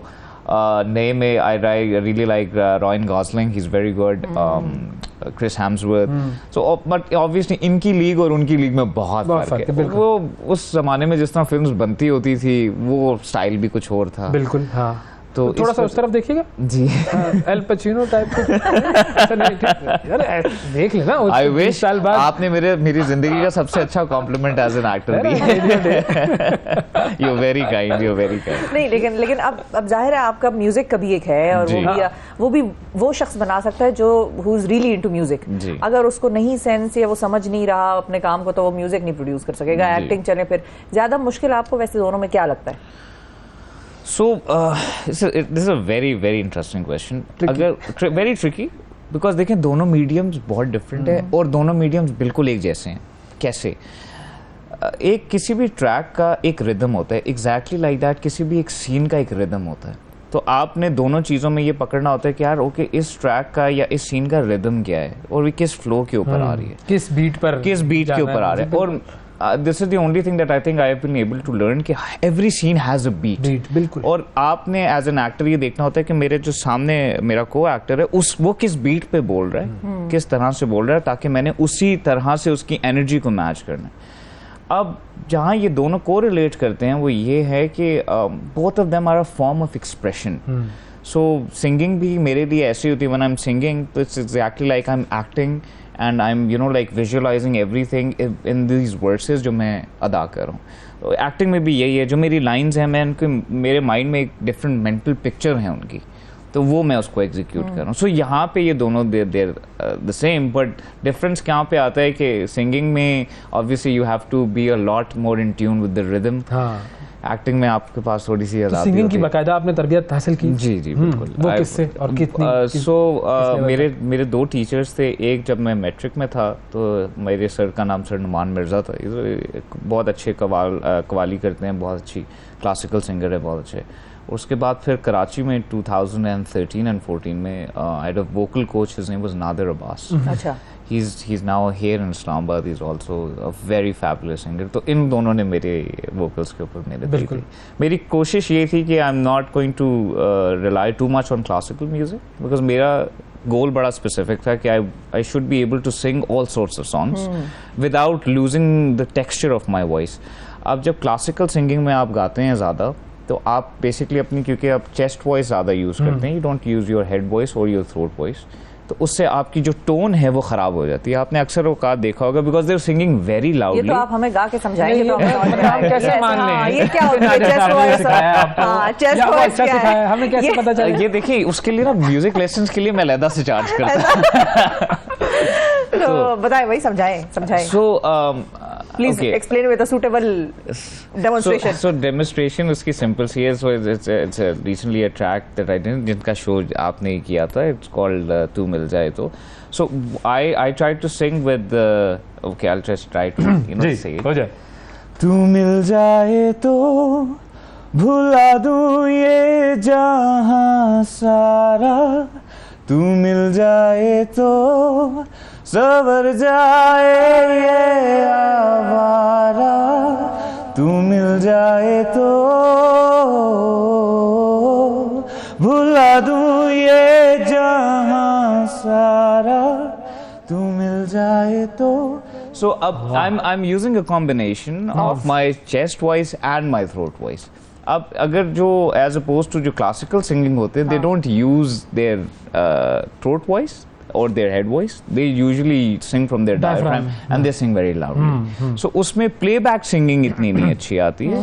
जब अगर आप imagine करें किसी, तो आपका ज्यादा गोल OSTs और playback की तरफ ज्यादा कि एक ऐसी voice हो that has a different texture altogether, that has a significant tone. अगर आपने कवाल खान को सुना, it's a very difficult style of singing, बहुत मुश्किल होता है, बट आपने देखा होगा कि कहीं ना कहीं उनकी आवाज़ सिमिलर हो जाती है। उसका रीज़न ये होता है कि when they are singing on higher notes, तो मैं और आप जब चीखेंगे तो हमारी आवाज़ कहीं ना कहीं मैच करना शुरू करती है। तो अगर आप लोअर नोट्स पे गाएंगे तो वहाँ पे आपकी अपनी ओरिजिनल टोन सामने नजर आती है। तो ये तो हमने नादिर साहब के जो उन्होंने सिखाया आपको, उसका नमूना देख लिया। अब नमान साहब ने आपको क्या सिखाया, उसका भी नमूना देख लिया। नमान साहब, वरना हम नहीं मानेंगे नमान साहब ने क्या सिखाया। और नमान साहब हमसे गिला करेंगे कि नादिर साहब की तो आपने इतनी वो की है और वो मैं कर नहीं पाऊंगा, क्योंकि वो आई हैवंट संग like this in a long time. वो बहुत ऊपर चला जाता है। The idea is कि है म्यूजिक की बेस सेम है। So even if you have to be a playback singer, you have to have a basic understanding of how classical music is done, because हमारी जो मौसीकी है वो तो based out of classical music ही है। तो इसके लिए उसकी नॉलेज होना, नोट्स के ऊपर पकड़ लेकर आना, उसके लिए क्लासिकल सिंगिंग का सीखना लाजमी। तो आपको क्या लगता है जब आप प्लेबैक सिंगिंग करते हैं या करेंगे किसी भी एक्टर के लिए, तो कौन सा एक्टर है जिसपे आपकी आवाज बैठेगी? वो भी एक बड़ा चैलेंजिंग वो है, मतलब हर बंदा हर एक के लिए, हर एक्टर के लिए नहीं गा सकता। आई थिंक ये तो म्यूजिक प्रोड्यूसर के ऊपर होगा कि वो किस तरह की आवाज को किस पर चिपका दे। एज अ सिंगर मेरे अगेन मुझे ऐसा लगा फवाद खान। हाँ, हो सकता फवाद खान बिल्कुल। एक तो इनकी आवाज का जो टेक्सचर और वो है, वो उनकी लुक के साथ भी मैच कर रहा है, और दूसरा मुझे ऐसा लगता है कि जब वो डायलॉग्स वगैरह मेरे उनके माइंड में आए तो ऐसा लगा कि वो तो अपना गाना खुद गा लेंगे ना। हाँ, बिल्कुल। कोई और होना चाहिए, कोई और हो सकता है कि देखें अगेन किसी तरह का म्यूजिक जो है, किसी तरह के सॉन्ग्स मेरी आवाज पे अच्छे लगेंगे, किसी तरह के किसी और के सिंग। तो यहाँ पे थोड़ा सा होता है म्यूजिक प्रोड्यूसर के ऊपर कि अच्छा उनको बेहतर सेंस होती है, और फिर वो डायरेक्टर का विजन है कि यार मेरा जब एक्टर आ रहा हो तो उसके पीछे ये वाली आवाज आनी चाहिए। तो ऐसा भी होता है कि डायरेक्टर्स आपको कास्ट जो है वो ड्रामे के लिए करते हैं और फिर कहते हैं ओएसटी भी कोई कर देना। बिल्कुल, बहुत दफा मैं कहता हूँ, बट मैं उनसे ये कहता हूँ कि because of my other commitments I can not give music full time उस तरह। I can only give it to my craft कि मेरे पास इतना टाइम होता है कि मैं अपनी प्रैक्टिस कर सकूं, बिकॉज अगर आपने क्रिएटिव सेशंस करने हैं, म्यूजिक प्रोड्यूस करना है, it takes a lot of time and it requires you to be in a specific zone. आप एक अब हमारा प्रोडक्शन का जब हम लोग कर रहे होते हैं तो मेरा ये होता है कि यार we are unavailable for 2 weeks, we are sitting in the studio और 12 to 14 hours we are just brainstorming. It takes literally 2 to 3 days for us to come up with the original track, but जो 10 से 12 दिन हमें लगते हैं वो सिर्फ melody create करने में। अच्छा यार हम लोग चाहते हैं, फिर बहुत दफा ये होता है कि जिस तरह की मेलोडी हम लोग बनाते हैं उस पे वजन पे लफ्ज नहीं बैठ रहे होते। ये आपको लगता है कि ये तो पहले ये भी हो चुका है, इतना म्यूजिक इतना हो चुका है, और तो ओवरलैप भी ना करे और फिर इंस्पायर्ड भी लगे और फिर लोगों को अच्छा भी लगे। सो इट्स आपके काम का सबसे बड़ा क्रिटिक कौन है? मेरे माय डैड। हाँ, मेरे वाले साहब। ही इज तो बड़े हम तरीके से क्रिटिसिज्म करते होंगे, फौजी स्टाइल में क्रिटिसिज्म नहीं, more less he is not like that, he is very critical and very analytical. अच्छा, वो आके आपसे लॉजिकल बात करेंगे कि यार अच्छा मुझे इसमें लग रहा है कि यहाँ पे वजन लफ्ज का सही नहीं आ रहा है, इसके लिरिक्स चेंज कर दो, या यहाँ पे आवाज़ आपकी ज़्यादा अच्छी नहीं है, यहाँ पे मतलब ऊंची नहीं है, यहाँ पे ट्रैक का वॉल्यूम ज़्यादा ऊंचा हो गया। His primary focus is on the fact कि यार वोकल की प्रेजेंटेशन कैसी आ रही है और लिरिक्स कैसे हैं। ये भी कहते हैं पहना हुआ क्या था इस सीन में तुमने? नहीं, ऐसा वाला नहीं है, वो एक्टिंग he is completely हाँ, he is completely focused कि यार in terms of the entire thing कैसी आ रही है, कि उसके ऊपर ज़्यादा मैटर करता है। It's not just कि अच्छा आपकी लुक ही अच्छी होनी चाहिए, whether the character is being justified, whether your work is being justified, he's primarily focusing on that। सही है। अच्छा, जस्टिफिकेशन से मुझे मैं उस तरफ आना चाह रहा हूँ, इजाजत देने जरा। ये क्या हरकत हुई है सोशल मीडिया पर? हम सब जानते हैं सोशल मीडिया पर बहुत सारी चीजें फैलती हैं और बड़ा उसका नेगेटिव इम्पैक्ट होता है। मतलब सोशल मीडिया हम समझते हैं बड़ा पॉजिटिव, बड़ा सब कुछ अच्छा है, ऐसा नहीं है, बहुत सारे प्रॉब्लम्स होते हैं। ये क्या फैला हुआ है सोशल मीडिया पर एक वीडियो और लोगों को एतराज हो रहा है कि भाई आप घर में क्यों रहते हैं, आप सड़क पे रह रहे हैं। देखिए मैं सर मैं आपसे यही कहूँगा कि everybody is entitled to their opinion. अगर किसी को कोई चीज़ अच्छी लगी है, किसी चीज़ को कोई बुरी लगी, तो बड़ा अच्छा लगा वो घर, या तो वो इवेंचुअली उनके ऊपर है। दूसरी चीज़ ये है कि आपने अपनी ज़िंदगी में सिर्फ 2 चीज़ों का ख्याल रखना है कि इवेंचुअली जब आप यहाँ से जाएंगे तो आपने अपनी सारी जो भी आपने चीज़ें की हैं उसका आपको अपने हिसाब देना है। बिल्कुल बिल्कुल, एब्सोल्युटली। तो अगर आपकी ज़िंदगी में ये ओरिएंटेशन आपकी से ठीक हो तो आपको मसले नहीं होते अपनी ज़िंदगी की सिमत सीधी रखने के लिए। और सेकंड चीज़ ये कि मेरे नज़दीक सबसे बुरी चीज़ क्या होती है कि आप किसी के ऊपर झूठा इल्ज़ाम लगाएं without knowing, getting to the bottom of the fact. It is the very easiest thing to do. But अगर आप हमारे प्रॉफिट सल्लल्लाहु अलैहि वसल्लम की टीचिंग्स भी सुने तो उसमें सबसे बड़ी चीज़ ये थी कि आप किसी के ऊपर जब झूठा इल्ज़ाम लगाते हैं और वो साबित नहीं कर पाते जी, और अगर वो नहीं साबित करते तो उनका जो गुनाह है वो आपके सर पे आएगा। तो मैं तो कहता हूँ कि जी आप बहुत शौक से तनकीद करें, प्लीज़ मेरे गुनाह ले लें, प्लीज़ आए। देखिए हमारे लिए सबसे आसान यही चीज़ होती है ना, कहने ठीक है यार इसके पास तो नहीं होगा, सही मीन से नहीं आया होगा, सब 2 नंबर है, सब 2 नंबर है। तो मैं कहूँगा चलें, अगर आपको ऐसा लगता है तो ठीक है भाई, आपका ओपिनियन है। हाँ। मैं आपका ओपिनियन तो नहीं चेंज कर सकता क्योंकि नंबर 1 आप मुझे नहीं पाल रहे, मेरा रब मुझे पालता है, और आप मुझे जानते भी नहीं है। आप मुझे जानते भी नहीं है। दूसरी बात, मेरा रब मुझे पाल रहा है। और हमारे जो फैमिली की ट्रेनिंग है और वो यही है कि हलाल होता है, हराम होता है, चाहे वो 1 रुपया का हो, चाहे वो 1 अरब का हो। अच्छा, ये ओवरऑल मतलब मैं इसको एक थोड़ा सा इस एंगल की तरफ लेके जाऊं कि हमारी सोसाइटी में क्या ये ट्रेंड हो चुका है कि हमारे पास अगर कुछ नहीं है तो हमें दूसरे के पास भी वो चीज़ अच्छी नहीं लग रही, चाहे वो हलाल। मैं किसी अच्छी गाड़ी के पास से गुजरूंगा ना तो इस पे लकीर मार दूं यार, मेरे पास नहीं है। बहुत दफा ऐसा हुआ, मेरी गाड़ियों पे लाइंस लगी हुई होती बहुत different. Like I am not saying कि एनीबॉडी इज टारगेटिंग, ठीक है, पर मेरे भाई के साथ हो चुका है, मेरे दोस्तों के साथ हो चुका है।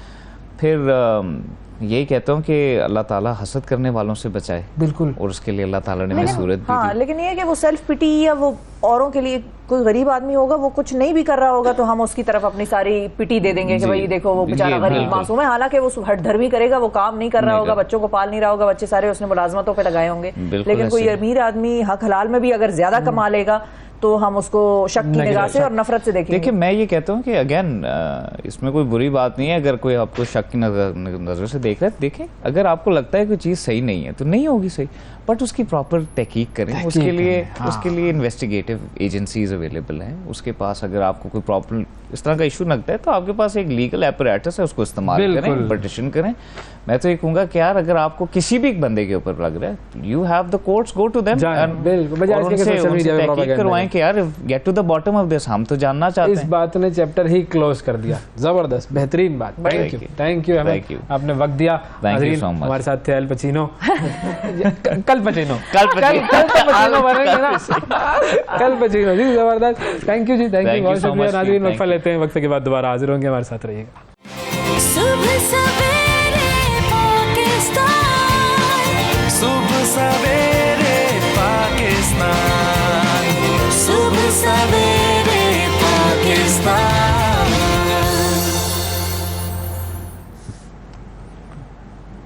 वेलकम बैक जी। पाकिस्तान के तालीमी इदारों में ख़वातीन के जिनसी इस्तेहसाल के वाक़यात तेज़ी से सामने आ रहे हैं और बड़ी तशवीशनाक बात है। एक ताज़ा वाक़या है कराची के इलाके गुलशन हदीद में वाक़ एक निजी स्कूल का, जिसमें मुबैना तौर पर स्कूल का प्रिंसिपल मुलव्विस पाया गया। प्रिंसिपल पर इल्ज़ाम है कि वो CCTV कैमरे की मदद से ख़वातीन की नाज़ेबा वीडियोज़ बनाकर उन्हें ब्लैकमेल कर रहा था और इत्तलात के मुताबिक प्रिंसिपल को गिरफ्तार करके उससे दर्जनों वीडियोज़ बरामद कर ली गई हैं। वाक़े की तहकीकात के लिए आला सतही कमेटी कायम कर दी गई है।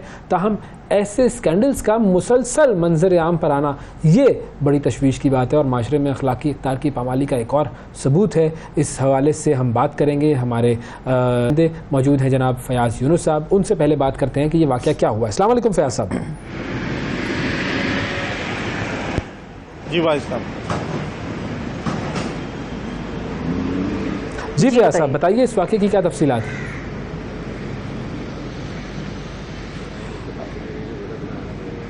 देखिए बिल्कुल ये गुलशन हदीद में एक स्कूल है IGM, जिसकी वीडियो सोशल मीडिया पर वायरल हुई हैं। गुज़िश्ता रोज़ स्कूल इंतज़ामिया के ख़िलाफ़ शहरियों ने एक शिकायत पुलिस को दी थी कि इस स्कूल का जो प्रिंसिपल है इरफान मेमन, वो यहाँ के जो स्टाफ है उनको हिरासा करता है, उनकी वीडियोस बनाने के बाद उनको ब्लैकमेल करता है। पुलिस की जानिब से इस दरख्वास्त को काफ़ी ज़्यादा सीरियस लिया गया क्योंकि SSP मलिर हसन सरदार इसमें काफ़ी ज़्यादा इंटरेस्टेड हुए। उन्होंने फौरी तौर पर SHO के अहकाम दिए कि जो शहरी हैं उनसे मुलाकात करें। जब शहरियों से मुलाकात की, जब पुलिस ने ये वीडियोज़ देखी तो पुलिस वाले अफसरान वीडियोज़ देखने के बाद काफ़ी ज़्यादा परेशान हुए और उन्होंने फौरी तौर पर कहा कि इस स्कूल इंतज़ामिया के साथ मिलकर कानूनी कार्रवाई करें।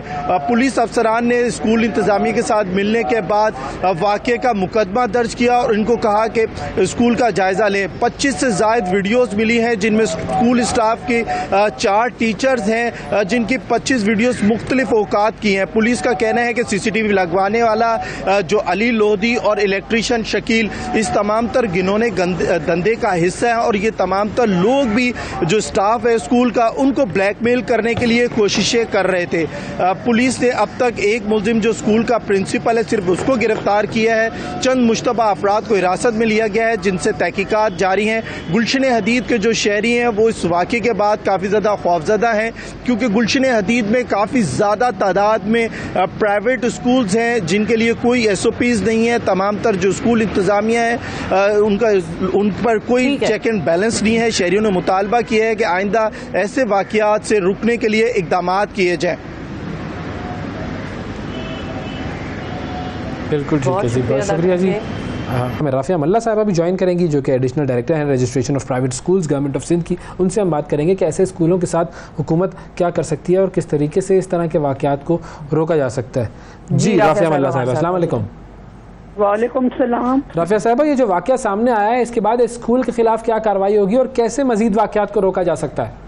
स्कूल के खिलाफ हमने कल ही खत सील करने के लिए कंसर्न DC को भी हमने खत लिखा है कि इस स्कूल को सील किया जाए। बाकी इस शख्स के खिलाफ ऑलरेडी कार्रवाई हो चुकी है, ये लॉकअप में है और लॉ एनफोर्समेंट जो हमारी एजेंसीज हैं उसने इसको कंप्लीट टेकअप किया हुआ है। हमारे तालीम की तरफ से हमने सील करने को लिख लिया है। हमारी इंस्पेक्शन की कमेटी जो हमने कल कॉन्स्टिट्यूट की थी सुबह स्कूल पहुंची तो स्कूल बंद था। हमें पता चला कि वो जो हेड मिस्ट्रेस थी ये खुद प्रिंसिपल और ओनर था, वो हेड मिस्ट्रेस इसकी बहन थी। तो इस वक्त मेरी कमेटी बहन के पास घर पे गई हुई है। स्कूल तो सील किया है, वो बंद है, तो बहन से वो पूछने गई हैं क्योंकि वो भी वहाँ जिम्मेदार थी और हेड मिस्ट्रेस थी कि भाई फिर ये सब कैसे हो रहा था, ये सब मालूमात लेने के लिए। तो बाकी जो स्कूल्स हैं उनके लिए क्या SOPs हैं और किस तरह से आप लोग ये यकीनी बनाएंगे कि इस तरह के वाक़यात ना हो? कोई तरीक़ाकार, कोई प्रोसीजर, क्योंकि स्कूल तो कई स्कूल खुले हुए हैं। SOPs तो बिल्कुल है ना। अच्छा, कि हमारा पूरा इंफ्रास्ट्रक्चर जो है वो ये होगा, टीचर्स की क्वालिफिकेशन ये होगी, फीस स्ट्रक्चर ये होगा। अब ये एक इंडिविजुअल का एक फेल है, कलेक्टिवली स्कूल तमाम ऐसे नहीं है। अगर कोई एक निकल आए उस वजह से काली भेड़ की वजह से पूरे मुआशरे पे छींटे उठती हैं और स्कूल्स पे। लेकिन ये बहुत अलार्मिंग है और बहुत अफसोसनाक है। ये हीनियस क्राइम है, जितनी मजम्मत करूं वो कम है। और अब हम एक और सर्कुलर इशू करने जा रहे हैं जी कि ताकि स्कूल्स वाले भी चौकने हो। पहले हमने CCTV कैमरे लगाए तमाम सिक्योरिटी के लिए, स्टूडेंट के लिए, भाई दीवारें ऊंची करें, ये करें, वो करें, जितनी नेचुरल ह्यूमन पॉसिबल रिसोर्सेज और SOPs हैं वो तो हम इम्प्लीमेंट कर रहे हैं। लेकिन इससे पहले बहावलपुर यूनिवर्सिटी में ये वाकया हुआ, उससे पहले लाहौर के एक स्कूल का मशहूर का एक वाकया हुआ। ये एक इंडिविजुअल इनफरादी फेल है जो कलेक्टिवली एक कौम का इमेज शेटर करता है और रुस्वा करके रख देता है।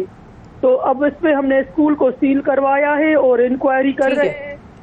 ठीक है, इंक्वायरी हो रही है। अच्छा, हमें ज्वाइन किया है हसन सरदार साहब ने भी, SSP मलीर हैं। अस्सलाम वालेकुम हसन साहब, ये बताइएगा कि अब इस मुलजिम को तो आप लोगों ने हिरासत में ले लिया है, इससे बात हुई है आपकी? क्या इसने आपको बताया मजीद इस केस के बारे में? जो मुतासरा खवातीन है, क्या उनसे आप लोगों ने इन्वेस्टिगेट किया, उनसे बात हुई, वो किस तरह से हैं, कैसी हैं, वो ठीक हैं? जी, इस पे IG साहब और CCPO साहब की डायरेक्शन पे हमने एक कमेटी बनाई है। उसमें DSP भी शामिल हैं और SHO शामिल हैं, SIO शामिल हैं, और इस पे हमने एक खातून पुलिस अफसर उसमें शामिल की है। वुमेन कंप्लेंट सेल के इंस्पेक्टर हैं कलसूम अब्बासी। उनको शामिल करने का जो मकसद है वो ये है कि जो खातून विक्टिम्स हैं वो इसमें हौसला अफजाई फील करें और उनको तसल्ली रहे कि खातून पुलिस अफसर उनसे बात कर रही है और वो इसमें कोई झिझक महसूस ना करें, क्योंकि ऐसे जो भी जराइम सरजद होते हैं उनमें अमूमन ये देखने में आता है कि जो विक्टिम्स होती हैं वो हिचकिचाहट और बहुत ज़्यादा झिझक फील करती हैं पुलिस के सामने आने से। हमारी सोसाइटी में जो नॉर्म्स हैं, जो सोसाइटी में प्रेशर्स हैं, उनमें भी हम यही चीज़ फील करते हैं। तो खातून पुलिस अफसर के होने का मकसद यही हमने किया है। तो हम हत्तुल वसा ये भी कोशिश कर रहे हैं कि उनकी आइडेंटिटी को भी शो ना किया जाए। हमने कल स्टेट की जानिब से FIR लॉन्च की है, लेकिन कोई भी खातून, हम उनकी हौसला अफजाई ये भी कर रहे हैं कि वो अपनी जानिब से भी FIR लॉन्च कराएंगे। फ़िलहाल जो हमने पुलिस स्टेट की जानिब से FIR लॉन्च की है वो 376, 509, 506 और 25 टेलीग्राफिक एक्ट के तहत लॉन्च की है। लेकिन अगर ये ख़वातीन लाज कराएंगी तो उनकी हम 154 के तहत CRPC के तहत हम उनके बयानात लेंगे और उनकी ज़्यादती उनके साथ जो हुई है तो उनकी FIRs भी लाज की जाएंगी। ठीक है जी, बहुत शुक्रिया अदा करेंगे जी। हमारे साथ हसन सरदार साहब SSP महीर भी मौजूद थे। जो लोग अपने बच्चों को भेजते हैं वो भी ज़रा देखें, जो लोग अपनी बच्चियों को स्कूलों में काम करने के लिए भेजते हैं वो भी ज़रा देखें। हम सबको बहैसियत माशरा आंखें खुली रखने की ज़रूरत है, क्योंकि हमारी आँखों के सामने बहुत सारी चीज़ें हो रही होती हैं लेकिन हम देख नहीं पाते। अपनी आँखें खोलें और एक एक चीज़ को स्क्रूटनाइज़ करें। वक्फा लेते हैं, वक्फे के बाद दोबारा हाजिर होंगे। सुबह सवेरे पाकिस्तान, सुबह सवेरे पाकिस्तान, सुबह सवेरे पाकिस्तान। Welcome back. सऊदी अरब में फुटबॉल अपने उरूज पर है। बड़े बड़े खिलाड़ियों को साइन किया जा रहा है। वहाँ पर रोनाल्डो भी पहुँच गए, वहाँ पर करीम बेंजीमा भी पहुँच गए और अब वहाँ पर पहुँची हैं मारिया खान, पहली पाकिस्तानी फुटबॉल की खिलाड़ी जिन्हें सऊदी प्रीमियर लीग के लिए साइन किया गया है। मारिया खान हमारे साथ मौजूद है। अस्सलाम वालेकुम। वालेकुम सलाम। Thank you, Maria, for joining and congratulations. Thank you so much. So after Ronaldo, after Karim Benzema, we will see you in action in Saudi Arabia. Inshallah. I'm actually preparing my things to go there in the next few days. अच्छा, so something that we've been thinking के last time चितासु सरा खबरा शवीवा no either you speak Pashto or you speak English. No, da means कि da Urdu वाले skip करा, मतलब English राजी माफी वाला ला उर्दू ला पूरा न दे। उर्दू पूरी नहीं है वो कह रही हैं। कोई बात पूरी करें, जितनी है उतनी कर लें। थोड़ी बहुत पूरी कर लें, क्योंकि आधे पाकिस्तानी ऐसे हैं जो पश्तो नहीं समझते और आधे ऐसे हैं होंगे जो अंग्रेजी नहीं समझते होंगे। तो हमारे जो दरमियान का मीडियम है वो उर्दू है, वो समझ तो खैर आपको आती है। ये हमारे नाजरीन को बताएं, which ever language you prefer, English थोड़ी उर्दू या प्रॉपर पश्तो, कि पाकिस्तान से कितना ताल्लुक है, कब कब आते हैं, लास्ट टाइम कब आई थी, फैमिली का थोड़ा सा बैकग्राउंड बताएं। We have interviewed you before, लेकिन यह है कि जाहिर है people might have forgotten it, तो अब वो दोबारा जानना चाहेंगे कि भाई मारिया जमीला कौन है जिसको पाकिस्तान से सऊदी अरब ने साइन किया है।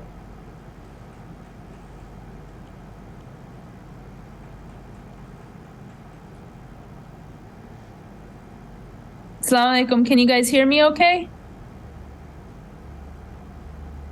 Yes. Okay. Khair the English ke OM, is that okay? We'll talk in English. Yes, sure. Okay. Sorry, go ahead. Yes, please. बिल्कुल. Udhar question bande puina shwam. It was cutting out. The connection was poor. I'm sorry. Acha, the question was okay. When did you start playing football, and how did you start playing football? Relationship with Pakistan and football. Yeah. So I started playing football at the age of 6, and now I'm 33 years old, and I'm signing my first professional contract to go play in Saudi Arabia. So I think for me, and I'm married, so I think for me, this is a really big thing, not just for me, not just for my family, but I think for other Pakistani athletes, especially female athletes. And, I think it's a big, sign for our country that, no matter your age, no matter your gender, you can still pursue sports and, be a good person, be a good wife, be a good, daughter, etc. So I really do, inshallah, my move to Saudi is able to open doors, not just for, Pakistani athletes in general, but really the great Pakistani female athletes that we have in the country. Inshallah. So this is the Eastern Flames Football Club. Which other players are playing with you in this club? So they've had so the rules in the league only allow for 7 foreign players to be in a team. The rest have to be Saudi or local players. So we have players from all over the world, the foreign players. So we have players from Colombia, we have players from Nigeria, we have players from Mexico. So really excited to join. It's going to be, a tough league, a tough team. So inshallah, I'm hoping to make Pakistan proud. And when is the tournament starting? So the league will start middle of October. October 14th, I believe, is our first game against Etihad, where Karim Benzema currently plays. So we'll be playing them. But I will leave in this next week to go begin preparations for the league. Right, and your family is also moving along with you, or is it just you for a while? Nay, it's just going to be me for a while. My husband's work is primarily here in the UAE, and my father is actually currently in Pakistan. He just relocated there, so my father's living in Pakistan, so he's a lot closer now, which is nice. So inshallah, I'll be able to see everybody quite frequently. Everyone's relatively close, so inshallah, I won't. So once you're done with this league, you have to come to Pakistan first and then go back to your husband, okay? Done. Done. Inshallah, Tasulu Barazam. Also, inshallah. Also, tell our viewers about your connection with the Pakistan female football team. Yeah, so I currently represent the Pakistan women's national team. We've been active for almost 1 year now, and we have actually a tournament coming up in Saudi Arabia, where we will be one of 6 countries that have been invited to come participate in another tournament that the Saudi Arabia Football Federation is hosting. Wow, so best of luck for this tournament, and you're an inspiration for all the girls who I want still to remember achieve something big. that free kick, Yes. the famous free kick from Maria, Yes. which got viral on social media. and all Inshallah, over it was inshallah, on Noor media. That was Barazi. the first time we interviewed you, but all the very best. Keep making us proud. Inshallah, more free kicks coming soon. Thank you Maria, thank you and best of luck for the tournament.